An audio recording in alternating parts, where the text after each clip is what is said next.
네, 오늘은 제가 테라노바에 관련된 이야기를 조금 하려고 합니다. 지금 테라노바 가지고 계신 분들이나 혹시나 테라노바가 아니더라도 이렇게 어떤 터치식, 지금 이렇게 터치가 되고 있죠. 이런 터치식의 제품들을 사용하시는 원장님들 중에서 관리를 하시다 보면 어쩔 수 없이 오일이라든지 크림들이 손에 묻게 되어 있습니다. 그 상태에서 터치를 해보시면 터치가 안 되는 경우가 굉장히 많으실 거예요. 혹시 우리 휴대전화기, 이 휴대전화기에 물이 한 2방울 정도 올라와 있잖아요. 그러면 터치할 때 다른 버튼들이 눌러지는 거 경험해 본 적이 있으실 겁니다. 그거랑 같아요. 터치패드 같은 경우에는 오일들이 다른 곳에 묻어 있으면 내가 누르고자 하는 곳이 인식이 되지 않습니다. 그래서 이걸 해결할 수 있는 방법이 있어요.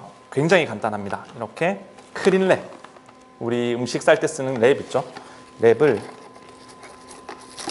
우선 기계는 깨끗하게 다 닦으시고요. 정말 깨끗하게 닦으신 이후에 랩을 한 번만 올리셔도 돼요. 이렇게 팽팽하게 당기셔서 자, 이렇게 올려두시고 터치를 해서 쓰시면 절대 터치가 되지 않는 경우가 없습니다. 오히려 지금 오일이 묻어있지 않은 상태여도 그냥 쓰셔도 터치가 훨씬 잘 되게 되어 있어요. 약간 공간이 떠 있거든요. 그래서 터치를 하시면 굉장히 잘 되게 되어 있습니다. 그래서 혹시나 오일 묻어서 이런 조작을 하실 때 샵에서 안 되시는 분들은 이렇게 랩 쓰시고 대신에 계속해서 이렇게 쓰시다 보면 이런 쪽에서 이제 어떤 기름들이 묻으면 안으로 스며들게 되어 있어요. 혹시 구멍이 나거나 그러면 이런 틈 사이로 오일이 새어 들어가게 되면 나중에 오일이 이런 플라스틱 제품이나 어떤 이런 것들이 들어가서 경화를 일으켜요. 딱딱하게. 그러면 갈라집니다. 우리 매직팟 쓰고 계신 원장님들 보시면 갑자기 쓰시다가 매직팟 가운데가 쩍 하고 갈라져 버리는 그런 경우가 있으시거든요.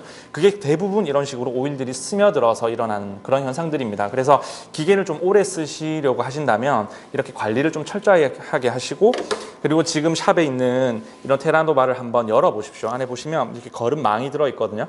그런데 이 거름망이 겉으로 보기에는 그냥 괜찮아 보여요. 그런데 이걸 뽑아서 뒤에서 보시면 여기에 크림들이나 오일들이 많이 끼어 있는 걸 보실 수 있으실 겁니다.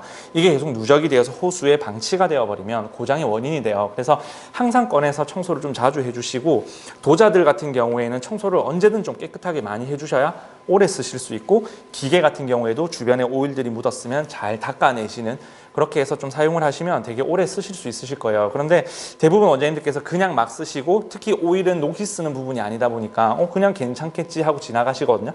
근데 그러다 보면 안에 열어보면 기계가 경화를 일으켜서 갈라져 있거나 그런 문제들이 되게 많습니다. 그래서 좀 기계를 좀 소중하게 비싼 돈 주고 사셨으니까 그렇게 관리를 하시고, 터치 안 되시는 분들은 제가 알려드린 방법, 테라노바 아니어도 다른 기계들도 가능한 기계들이 많습니다. 그래서 크린랩 하나로 좀 활용을 하셔가지고 쓰시면 도움이 되지 않을까 하는 생각에서 영상을 찍어 봅니다.